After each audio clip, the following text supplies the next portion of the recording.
My stepmother manipulated my father, stole everything, and nearly destroyed my family. We uncovered her lies, fought back, and took back what was ours, but the scars she left still remain. Looking back, I wish I had trusted my instincts. I wish I had seen through her act before it was too late. But when my dad first introduced us to Melissa, she seemed like the kind of person anyone would want in their life, charming, generous, and so warm. I was 15 when she came into the picture. My mom had passed away a few years before, and even though we were still grieving, my dad was lonely. He worked long hours and carried so much weight on his shoulders. So when he met Melissa, this beautiful, sweet, and understanding woman, I think he saw her as his second chance at happiness. And for a while, so did we. Melissa didn't just try to be our stepmom, she went out of her way to make us feel like we were the most important people in her world. She bought us expensive gifts for no reason, cooked our favorite meals, and laughed at all our jokes like we were the funniest kids alive. She told my younger sister, Emily, that she had always wanted a daughter and treated my older brother, Jake, like he was the son she never had. She won us over so fast. I remember how my dad looked at her, like she was the answer to every problem he'd been carrying since my mom died. And because I loved my dad, I wanted to believe she really cared. That she wasn't just playing a role. But people like Melissa, they don't just give without expecting something in return. And soon, she would make sure we all paid the price for trusting her. At first, life with Melissa felt almost too good to be true.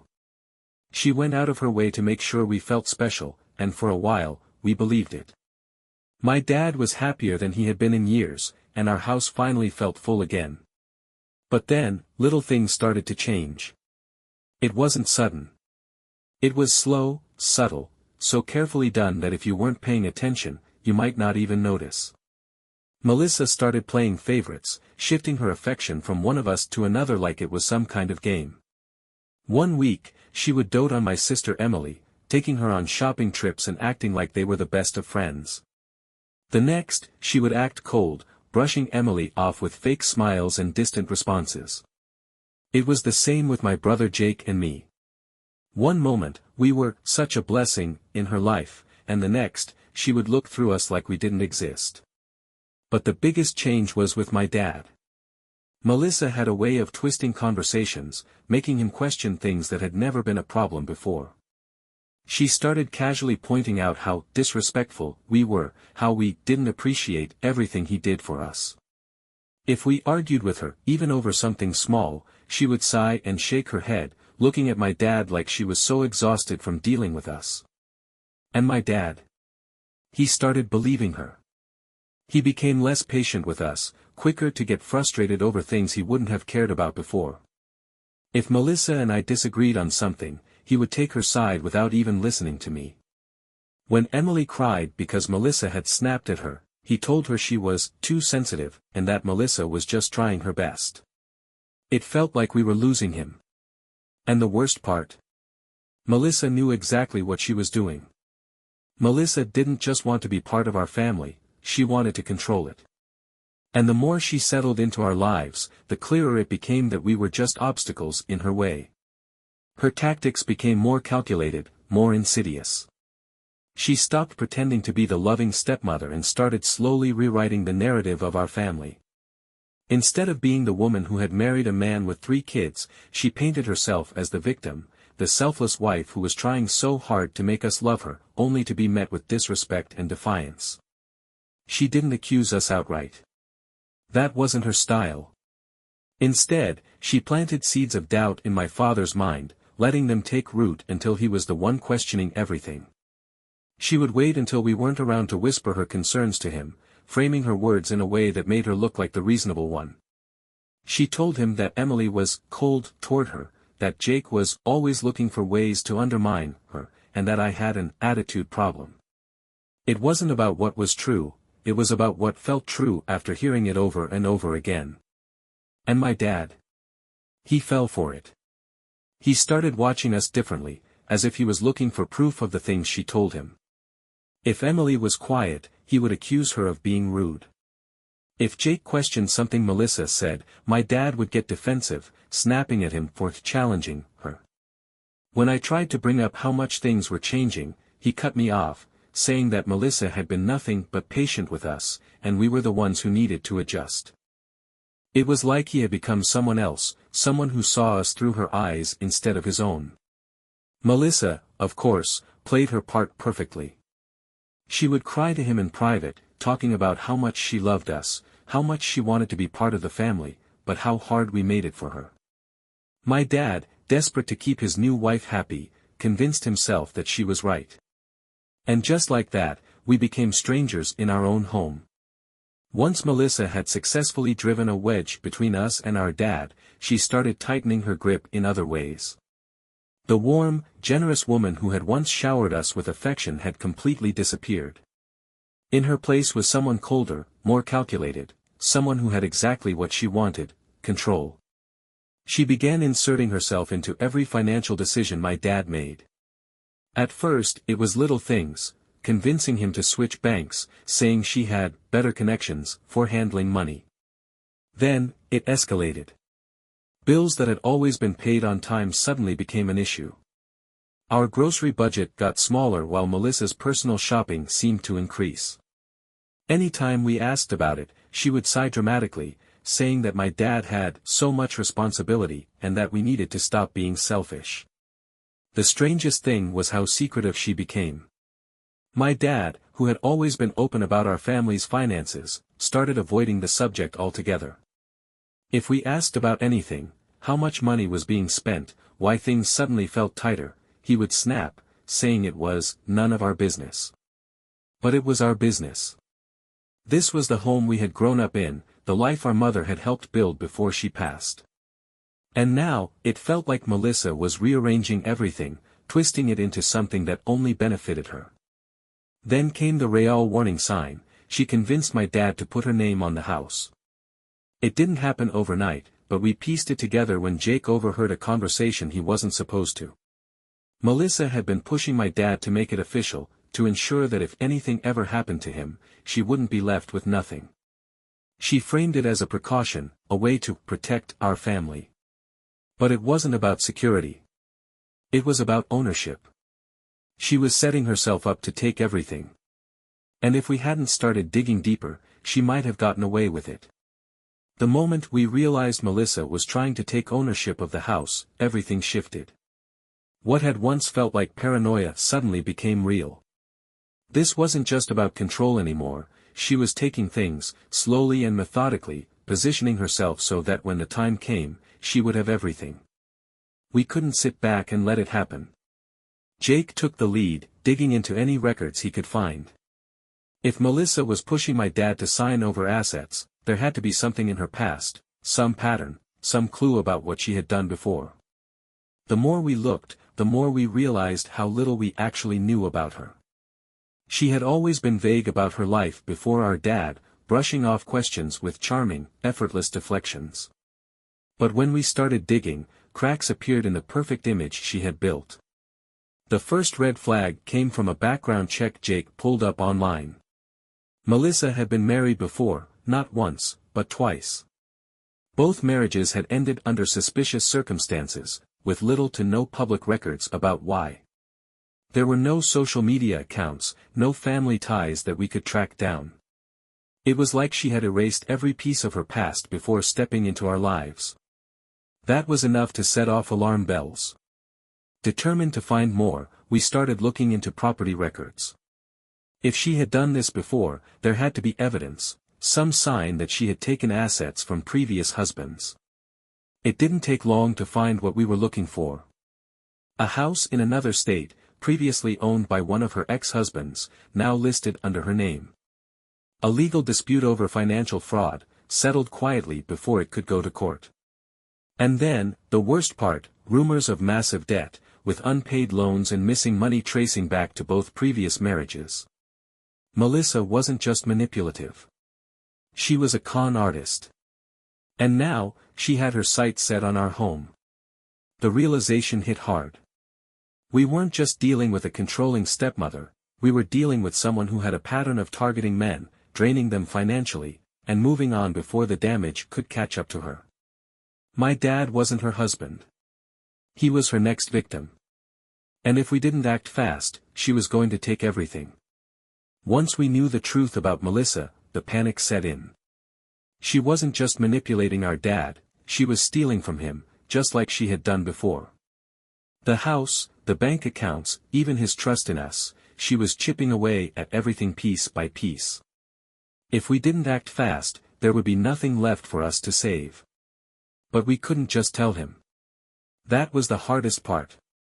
Melissa had poisoned his mind against us for so long that if we went to him with accusations, he wouldn't believe us. He would see it as another example of us ganging up on her, just like she had trained him to think. So we needed proof. Solid, undeniable evidence that even Melissa couldn't talk her way out of. Jake worked on tracking down more financial records. He found discrepancies in our dad's bank statements, money being withdrawn in large sums, but never accounted for.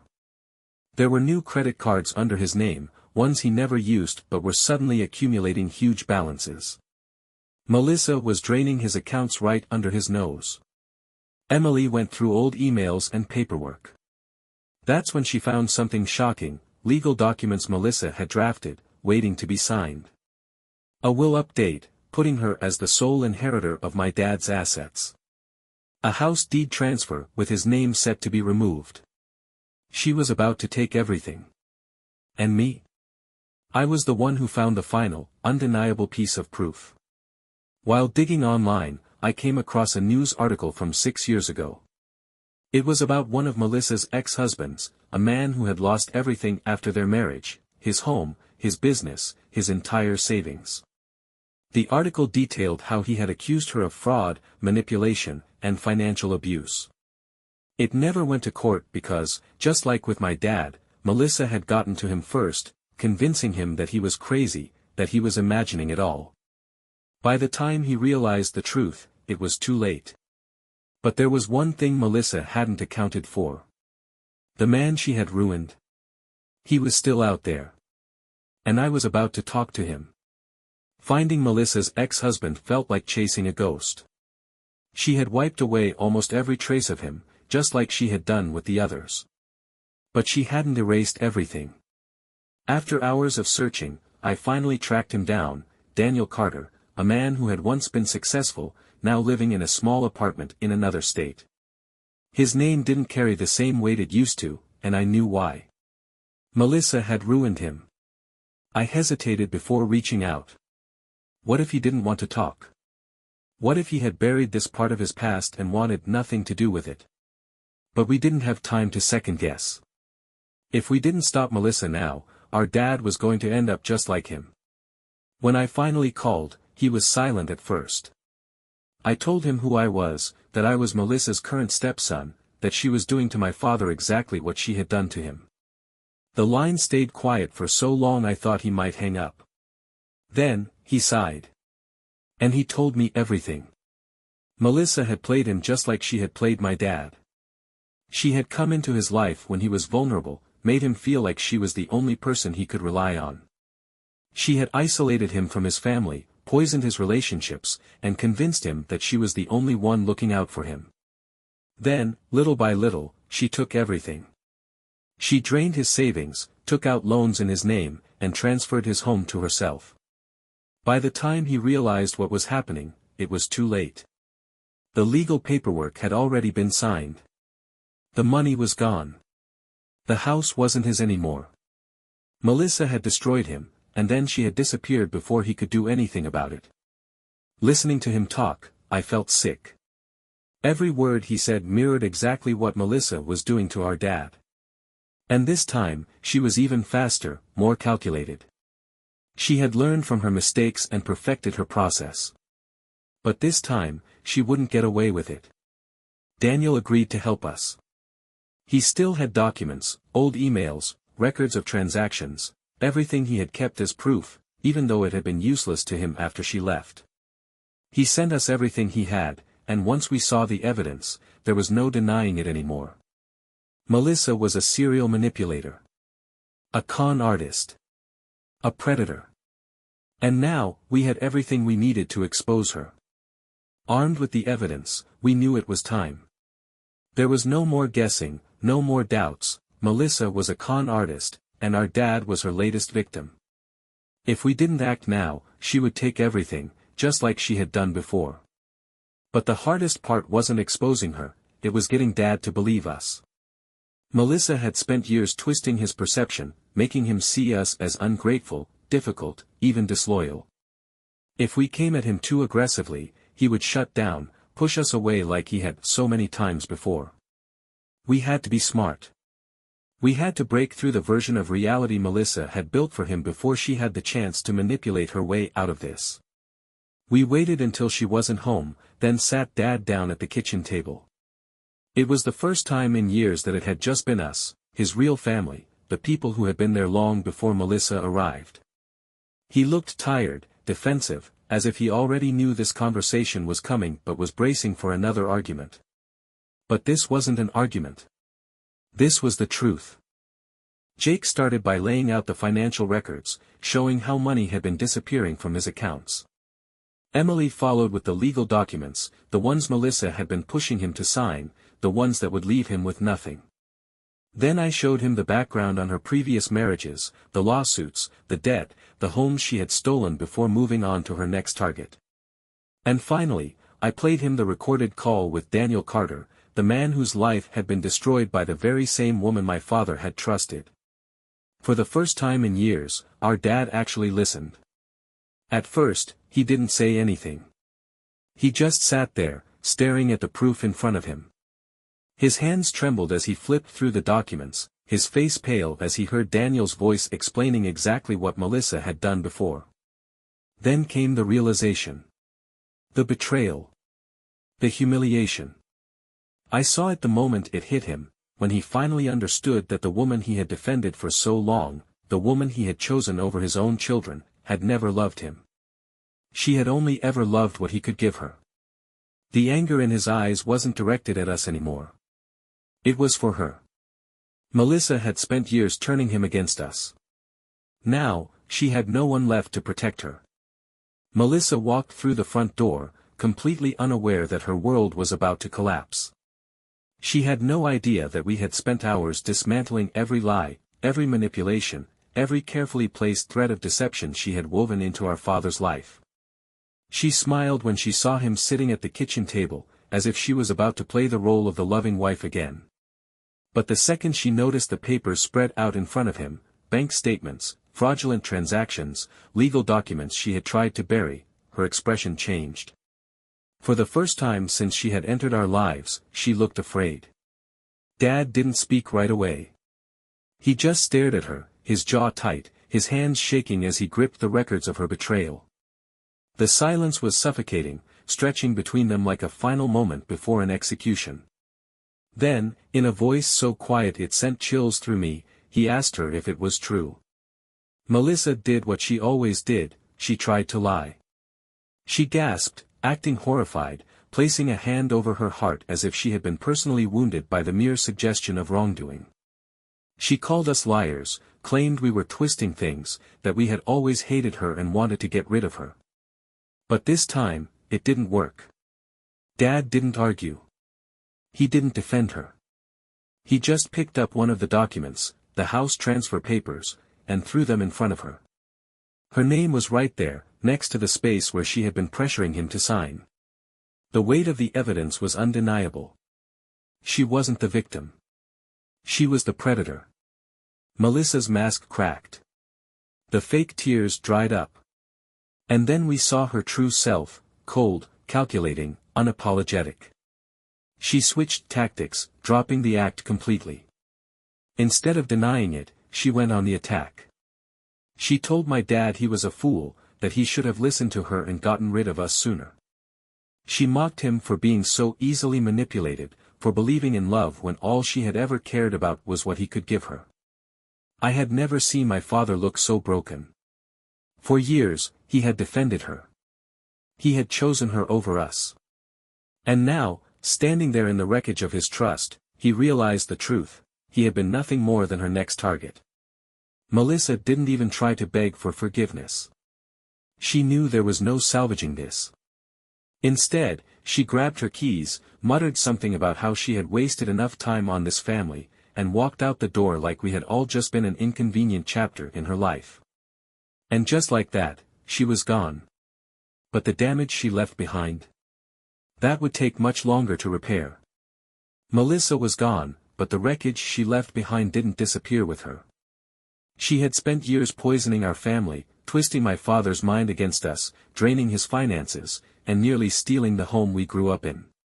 Exposing her had been a victory, but it didn't feel like one. It felt like standing in the ruins of something that had once been whole, wondering if it could ever be repaired. For days after she left, the house was silent. My dad barely spoke. He looked exhausted, hollow, like he had aged 10 years overnight. The weight of what he had allowed to happen was crushing him. He had been blinded by love, by loneliness, by the need to believe in a second chance. And in that blindness, he had almost lost everything. At first, I was still angry. So was Jake. So was Emily. For years, we had fought to make him see the truth, and he had refused to listen. He had let her turn him against us, let her chip away at our family until it barely felt like one anymore. Part of me wanted to demand an apology, to make him acknowledge every moment he had chosen her over us. But then I saw him sitting at the kitchen table one night, staring at nothing, the betrayal still sinking in. And I realized, he already knew. Melissa had manipulated him, but the guilt of letting her do it would haunt him for the rest of his life. Rebuilding wasn't easy. It took time for all of us to trust each other again.